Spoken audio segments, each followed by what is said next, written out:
நார்மலா நம்ம கார்லயோ இல்ல பஸ்லயோ ஊருக்கு போகும்போது கண்ணு கெட்டின தூரத்துக்கு ஹைவேஸ் ரோடு தெரியும். சில ஹைவேஸ் நேரா போய்கிட்டே இருக்கும் அண்ட் நம்மளுக்கும் எங்க திரும்பணும் எங்க நிறுத்தணும்னு எந்த ஒரு குழப்பமும் இருக்காது. அதுவே இந்த மாதிரி ரோடா இருந்தா புதுசா வண்டி ஓட்ட கத்துக்கிட்ட டிரைவரை இந்த மாதிரி ரோட்ல விட்டா அவ்வளவுதான். ஈவன் எக்ஸ்பீரியன்ஸ் டிரைவர்ஸ் கூட சில நேரத்தில் குழம்பி போயிடுவாங்க. இந்த இன்டர்சேஞ்சஸ் எல்லாமே பார்க்க எவ்வளவு குழப்பமா இருக்கு. இன்னைக்கு வீடியோல அப்படி 10 மோஸ்ட் கன்ஃபியூசிங் இன்டர்சேஞ்சஸ் இன் தி வேர்ல்ட பத்தி தான் பார்க்க போறோம். இந்த வீடியோ கண்டிப்பா இன்ட்ரெஸ்டிங்கா இருக்கும். ஸோ ஸ்கிப் பண்ணாம கடைசி வரைக்கும் பாருங்க. புது வியூவர்ஸ் நம்ம சேனல் இன்னும் சப்ஸ்கிரைப் பண்ணலைன்னா இமிடியேட்டா சப்ஸ்கிரைப் பண்ணுங்க. பக்கத்திலே இருக்க பெல் ஐக்கனையும் பிரஸ் பண்ணுங்க. அப்பதான் நம்ம போடுற புது வீடியோஸ் உங்களுக்கு நோட்டிஃபை ஆகும். 10ஆவதா துபாய் கிராஸ் ரோட்ஸ். 24 மணி நேரமும் பிஸியா இருக்கிற ஒரு இன்டர்சேஞ்ச்னா அது துபாயில இருக்கும் இந்த கிராஸ் ரோட்ஸ் தான். இந்த கிராஸ் ரோட்ஸ் மூலமா நீங்க எந்த டைரக்ஷன்ல இருந்தும் எங்க வேணும்னாலும் போகலாம். பார்க்கிறதுக்கு ரொம்ப குழப்பமா இருக்கிற இந்த கிராஸ் ரோட்ஸ் தான் உலகின் லாங்கஸ்ட் ஹைவேஸ் இன் துபாய்னு அழைக்கப்படுது. இரவு பகலுன்னு எந்த நேரமும் ரொம்ப பிஸியா இருக்கிற இந்த கிராஸ் ரோட்ஸுக்கு அடியில தான் புகழ்பெற்ற ஷேக் ஜயத் ரோடும் வந்து கனெக்ட் ஆவதாக சொல்லப்படுது. ஈவன் தோ துபாயோட மெட்ரோ ரயில் தான் இருப்பதிலேயே மிக சுலபமான அண்ட் சொகுசான போக்குவரத்தாக இருந்தாலும் இந்த கிராஸ் ரோட்ஸுக்கு விடுமுறையே கிடையாது. 9ஆவதா பில்கின் மெமோரியல் இன்டர்சேஞ்ச். நீங்க பார்க்குற இந்த இன்டர்சேஞ்ச் தான் உலகின் முதல் 4 அடுக்குமாடி இன்டர்சேஞ்ச். இது 1949 கட்டப்பட்டு 1953 பயன்பாட்டுக்கு வந்தது. இந்த இன்டர்சேஞ்ச் அமெரிக்கால இருக்கும் லாஸ் ஏஞ்சல்ஸ் கலிபோர்னியால இருக்கு. இது 4 லெவல் இன்டர்சேஞ்சும் அழைக்கப்படுது. வீடியோல பார்க்கும்போதே உங்களுக்கு தெரியும் இது எல்லா திசைகளில் இருந்து வர்றதும் போறதுக்குமான வழிகள் இருக்குன்னு. அதாவது எந்த திசையில இருந்தும் இந்த இன்டர்சேஞ்ச் வழியா எந்த திசை போகலாம். மொத்தத்துல மாடர்ன் இன்ஜினியரிங்க்கு ஒரு பெரிய எடுத்துக்காட்டா இருக்கு இந்த இன்டர்சேஞ்ச். 8ஆவதா நன்பூ பிரிட்ஜ் இன்டர்சேஞ்ச். சைனா ஷாங்காயில இருக்கு இந்த இன்டர்சேஞ்ச். இந்த ரோட Shanghai urban construction design institute, Shanghai engineering design institute and Shanghai urban construction காலேஜ்னால டிசைன் செய்யப்பட்டது. இப்போ நான் சொன்ன பேர்கள் எல்லாமே ஷாங்காயில இருக்கும் இன்ஜினியரிங் காலேஜஸ். நீங்க நடுவில் பார்க்குற இந்த சர்க்கிள் தான் இன்டர்சேஞ்ச். அதாவது மொத்த ரோடுகளையும் இது ஒன்று சேர்த்து பல திசைகளுக்கு பிரித்து அனுப்புவதாக சொல்லப்படுது. 1991 கட்டப்பட்ட இந்த பிரிட்ஜ் உலகின் 57வது லாங்கஸ்ட் கேபிள் ஸ்டேட் பிரிட்ஜ்னும் அழைக்கப்படுது. இந்த இன்டர்சேஞ்சை ஓபன் பண்ண புதுசுல ஒரு நாளுக்கு 14,000 இருந்து 17,000 வாகனங்கள் போனதாம். அதுவே இன்னைக்கு தேதிக்கு சுமார் 1,20,000 வாகனங்கள் கடப்பதாக சொல்லப்படுது. இந்த இன்டர்சேஞ்சை கட்டுறதுக்கு முன்னாடி புக்சி ஏரியா மக்களும் புடாங் ஏரியா மக்களும் ஃபெரி மூலமா தான் உவாங்பூ நதியை கடந்திருக்காங்க. இன்னைக்கு இந்த பிரம்மாண்டமான பிரிட்ஜ் கட்டப்பட்டதுக்கு அப்புறம் மக்களோட போக்குவரத்து மிக சுலபமாக இருப்பதாக கருதப்படுது. இந்த இன்டர்சேஞ்சோட ஏரியல் வியூ உண்மையிலேயே மிக பிரம்மாண்டமாக தான் இருக்கு. 7ஆவதா ஸ்பிரிங்ஃபீல்ட் இன்டர்சேஞ்ச். இந்த இன்டர்சேஞ்ச் அமெரிக்காவில் இருக்கும் வெர்ஜீனியாவில் இருக்கு. இந்த இன்டர்சேஞ்சில் ஒரு நாளுக்கு குறைஞ்சது 15 லட்சம் வாகனங்கள் கடப்பதாக சொல்லப்படுது. 1960 கட்டப்பட்டு அதுக்கப்புறம் 1999 இன்னும் மேம்படுத்தப்பட்டு 2007 தான் இந்த இன்டர்சேஞ்ச் திறக்கப்பட்டது. அமெரிக்காவோட லார்ஜஸ்ட் இன்டர்சேஞ்சாக அழைக்கப்படுது. வெர்ஜீனியா டிபார்ட்மெண்ட் ஆஃப் டிரான்ஸ்போர்டேஷனால 8 வருஷமா கட்டப்பட்டு கிட்டத்தட்ட $676 மில்லியன் செலவு பண்ணதாக சொல்லப்படுது. ஆரம்ப காலத்துல வெறும் 3 லேனாக இருந்த இந்த இன்டர்சேஞ்ச் பிற மாநிலங்கள்ல இருந்து வர்றவங்களுக்கும் லோக்கல் டிராபிக்கோட மிக்ஸ் ஆனதுனால இதுக்கு மிக்சிங் போல் இன்டர்சேஞ்ச்னு இன்னொரு பேரும் உண்டு. 6ஆவதா குவான்சூன் இன்டர்சேஞ்ச். சைனால இருக்கும் குய்சோ ப்ராவின்ஸ்ல தான் இருக்கு இந்த இன்டர்சேஞ்ச். சைனால இருக்கும் பல இன்டர்சேஞ்சஸ்க்கு கம்பேர் பண்ணும்போது இருக்கிறதுலயே இதுதான் ரொம்ப சிக்கலான ஒரு பாதையா சொல்லப்படுது. பார்க்கிறதுக்கு ரோலர் கோஸ்டர் ட்ராக் மாதிரி இருக்கிற இந்த இன்டர்சேஞ்ச் மொத்தம் 11 வளைவுகளை கொண்டது அண்ட் இது 8 வித்தியாசமான டைரக்ஷன்ல போகுது. மேல போகிற 2 பிரிட்ஜ் தான் ஹைவேஸ். இது பிரிட்ஜுக்கு மேல பிரிட்ஜ்னு மொத்தமா 5 லேயர்ஸா கட்டப்பட்டிருக்கு அண்ட் இந்த பிரிட்ஜுகளுக்கு அடியில அம்யூஸ்மெண்ட் பார்க் கட்டப்படுவதாக சொல்லப்படுது.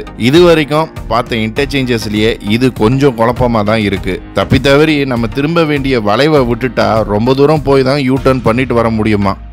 5ஆவதா கத்திபரா ஜங்ஷன்.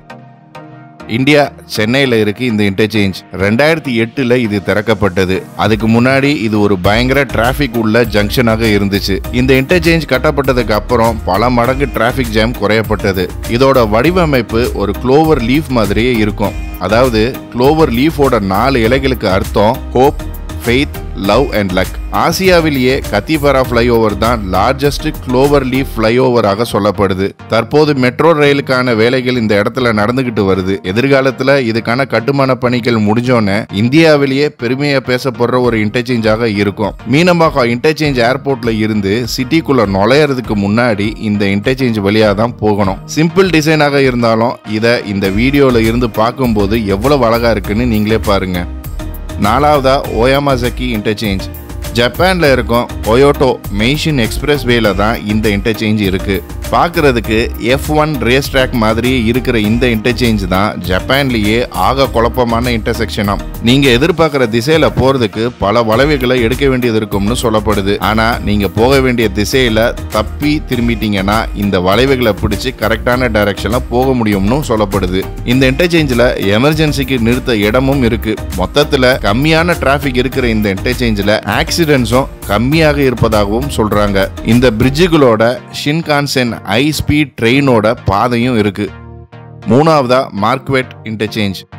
அமெரிக்கால இருக்கும் மில்வாக்கில இருக்கு இந்த இன்டர்சேஞ்ச்.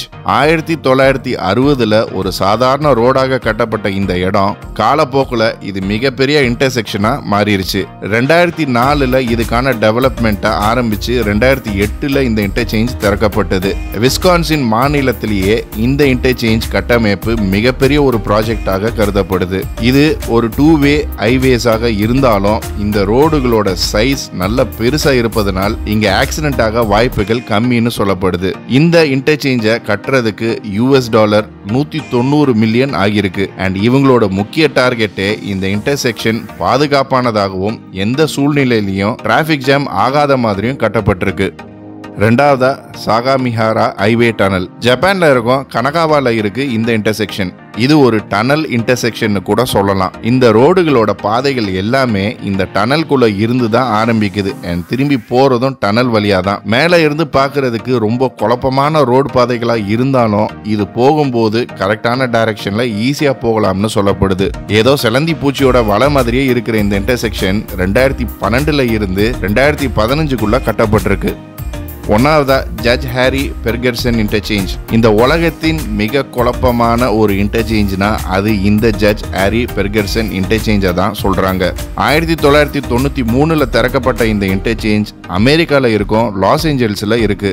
இந்த இன்டர்சேஞ்சில் எந்த டைரக்ஷன்ல இருந்து வந்தோம் எந்த டைரக்ஷன்ல வேணும்னாலும் போகலாம். இந்த இன்டர்சேஞ்சில் மெட்ரோ ரயில்வே லைனும் ஹார்பர் டிரான்சிட் வேயும் இணைக்கப்பட்டிருக்கு. இந்த லாஸ் ஏஞ்சல்ஸ் இன்டர்சேஞ்ச் தான் மிக பிஸியான ஹைவே டிராபிக்னும் சொல்லப்படுது. இதுதான் கலிபோர்னியாலேயே மிக largest, longest and expensive structure பாலமாக கருதப்படுது. பல ஹாலிவுட் திரைப்படங்களிலும் இந்த பாலங்கள் காமிக்கப்பட்டிருப்பதாக சொல்லப்படுது. உதாரணம் ஸ்பீடுங்கிற ஆங்கில திரைப்படம், 2009ல வந்த மித் பஸ்டர்ஸ் மற்றும் 2016ல வெளிவந்த லாலா லேண்ட் திரைப்படம். இதுவும் ஒரு 130 அடி உயரமுள்ள அடுக்குமாடி இன்டர்சேஞ்ச். ஓகே கைஸ், இன்னைக்கு வீடியோ அவ்வளவுதான். எந்த இன்டர்சேஞ்ச் உங்களுக்கு ரொம்ப பிடிச்சது, போனா இதில் தான் நீங்க போவீங்கன்னு கமெண்ட் செக்ஷன்ல சொல்லுங்க.